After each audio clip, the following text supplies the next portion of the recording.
जागो जागो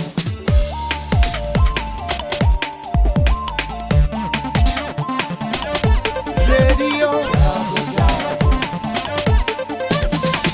रेडियो जागो 90.4 FM।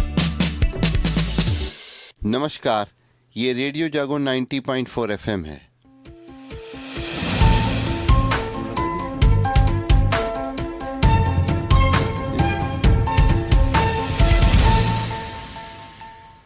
अब आप अभय शंकर गौड़ से आज की हलचल सुनिए।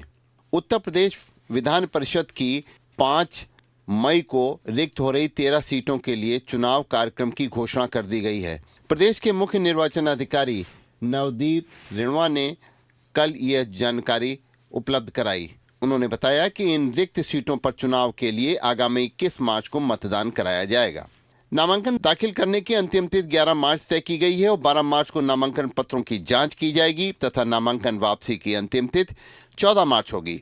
21 मार्च को पूर्वाह्न 9 बजे से अपराह्न 4 बजे तक मतदान होगा तथा उसी दिन शाम 5 बजे से मतगणना होगी और 23 मार्च से पहले निर्वाचन संपन्न करा लिया जाएगा। आगामी 5 मई को विधान परिषद के जिन 13 सदस्यों का कार्यकाल पूरा हो रहा है उनमें यशवंत सिंह, विजय बहादुर पाठक, विद्यासागर सोनकर, डॉक्टर सरोजनी अग्रवाल, अशोक कटारिया, अशोक धवन, बुक्कल नवाब, डॉक्टर महेंद्र सिंह, मोहसिन रजा, निर्मला पासवान, अपना दल के सोनेलाल के आशीष पटेल और समाजवादी पार्टी के नरेश चंद्र उत्तम तथा बहुजन समाज पार्टी के भीमराव अंबेडकर भी शामिल हैं।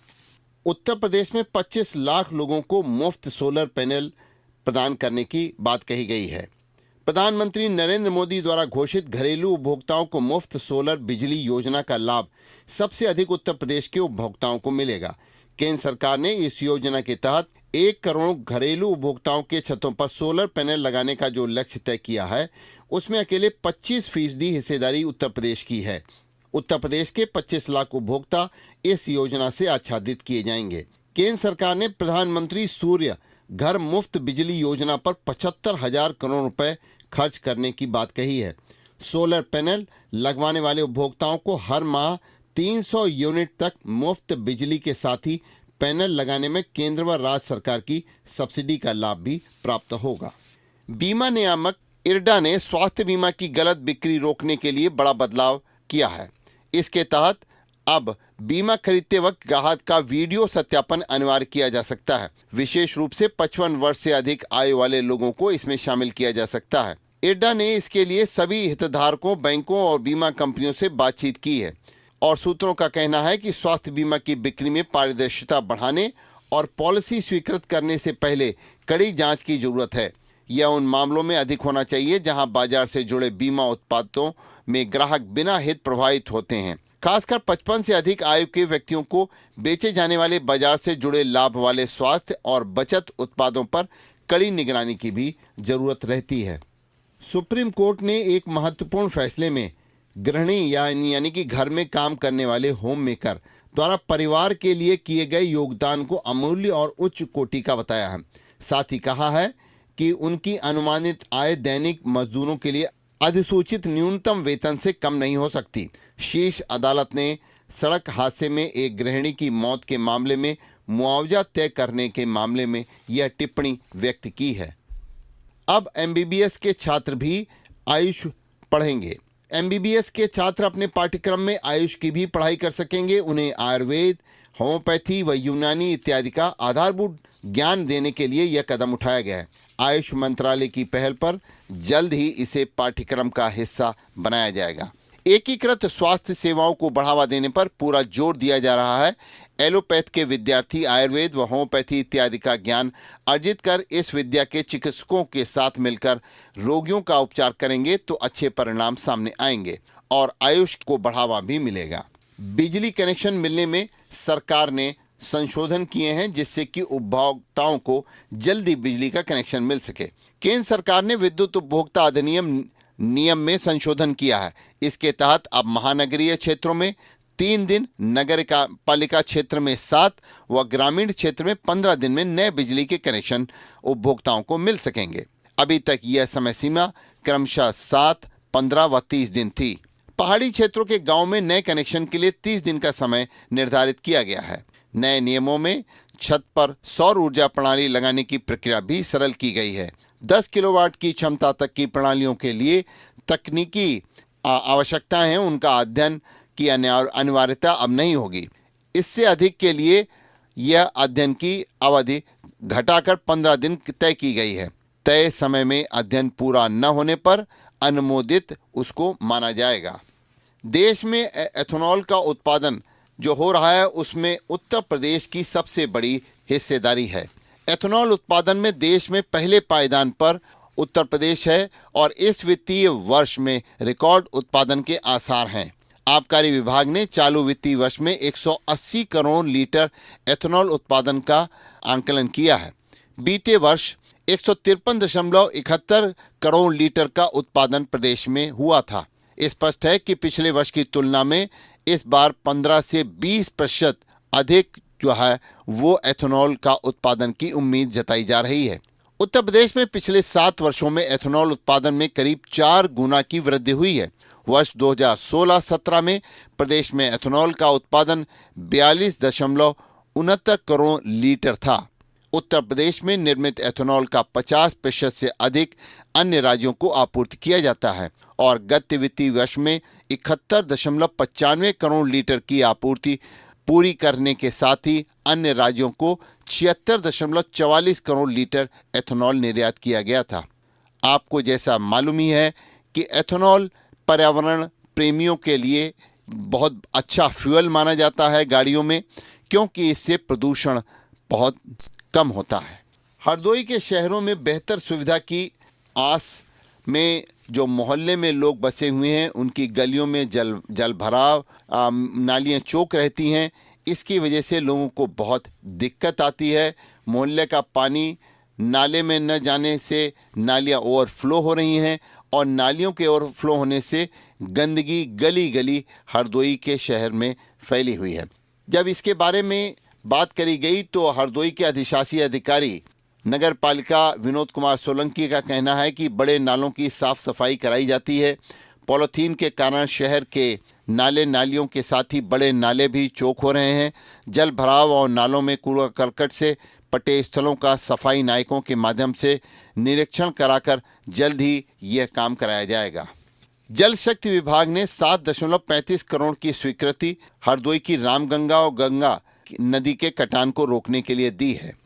हरदोई के जल शक्ति विभाग ने रामगंगा और गर्रा नदी पर कटान रोधी 2 परियोजनाओं के लिए 7.35 करोड़ की जो स्वीकृति दी है वह जल्द ही यह धनराशि जारी होने के भी आसार हैं।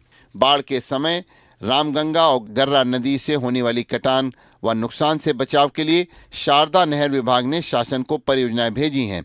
इनमें से रामगंगा नदी पर बाढ़ प्रभावित गौरिया, साई विश्वपुरी और बरहुली पर कटान रोधी काम कराए जाएंगे।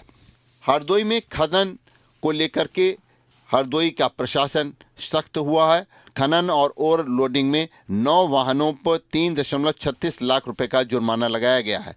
हरदोई में माध्यमिक शिक्षा परिषद की हाई स्कूल व इंटरमीडिएट की परीक्षा को नकल विहीन संपन्न कराने के लिए जिला प्रशासन की तैयारी रंग ला रही है और कल भी इंटरमीडिएट की प्रथम पाली में नागरिक शास्त्र की परीक्षा संपन्न हुई, जिसमें 233 परीक्षार्थियों ने परीक्षा दी ही नहीं और वो अपीयर ही नहीं हुए। प्रथम पाली में इंटरमीडिएट परीक्षा के नागरिक शास्त्र विषय में 2870 परीक्षार्थी पंजीकृत थे, जिसमें से कि 2537 परीक्षार्थी उपस्थित रहे, यानी कि 233 परीक्षार्थी गैर हाजिर रहे। और द्वितीय पाली में इंटरमीडिएट की एग्रोनॉमी प्रथम में 635 परीक्षार्थी पंजीकृत थे, जबकि 599 परीक्षार्थी ही परीक्षा देने के लिए उपस्थित हुए।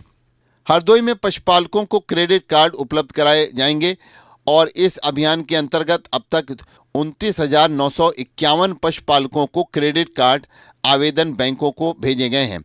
13,599 आवेदनों को स्वीकृत करते हुए पशुपालकों को क्रेडिट कार्ड भी उपलब्ध करा दिए गए हैं। हरदोई में पानी की व्यवस्था को सुधारने की बात कही जा रही है।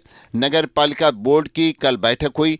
इसमें पेयजल व्यवस्था को अच्छा करने के लिए 21 स्थानों पर मिनी ट्यूबवेल लगाने का निर्णय लिया गया।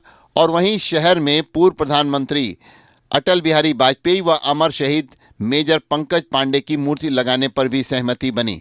21 स्थानों पर मिनी ट्यूबवेल लगने से निरंतर पानी लोगों को मिल सकेगा और नगर पालिका की दुकानों का किराया बढ़ाने का भी कल प्रस्ताव पास हुआ। मूर्तियों को लगाने के लिए स्थल का चयन करने के लिए अधिशासी अधिकारी व नगर पालिका के अध्यक्ष सुख सागर मिश्र को अधिकृत किया गया है। सभासद अभिषेक मिश्र, सुधीर गुप्ता, राजकुमार, मंजू, विद्यावती, गीता, वंदना, संजय, संदी, सैयद, हफीज, अजय शर्मा आदि ने अपने इस मामले में विचार भी वहां पे व्यक्त किए। शहीद उद्यान में 45 फीट ऊंचा राष्ट्रीय ध्वज विधायक निधि से लगाने तथा नालों की सफाई गैंग से कराने पर भी स्वीकृति हुई है। अधिशासी अधिकारी ने आय व्यय का बजट भी पेश किया है। देश को पहले सौर मिशन आदित्य L1 की कामयाबी के बाद इसरो ने आदित्य L1 पर लगे payload plasma analyser package for Aditya, यानी कि शॉर्ट में इसे पापा कहते हैं, ने कैरोनल मास इंजेक्शन यानी कि CME के प्रभाव का पता लगाया है। और इस पापा को सौर, पवन और आयनों के साथ साथ सौर ऊर्जा का अध्ययन करने के लिए विकसित किया गया है। कोरोनल मास इंजेक्शन सूर्य की सतह पर आने वाले सभी बड़े विस्फोटों में से एक है। इसरो ने बताया है कि इसके द्वारा एकत्र किए गए डाटा से सूर्य की सतह पर पहले 15 दिसंबर 2023 और फिर 11 फरवरी 2024 के दौरान CME की घटना का पता चला। इसरो ने कहा है कि 15 दिसंबर 2023 को एक बार कोरोना मास इंजेक्शन की घटना हुई। इस दौरान इस पापा ने पाया कि कुल इलेक्ट्रॉन और आयन की संख्या अचानक उसमें वृद्धि हुई है। चंद्रमा की सतह पर पहली बार निजी कंपनी का अंतरिक्ष यान वाशिंगटन में उतारा गया है।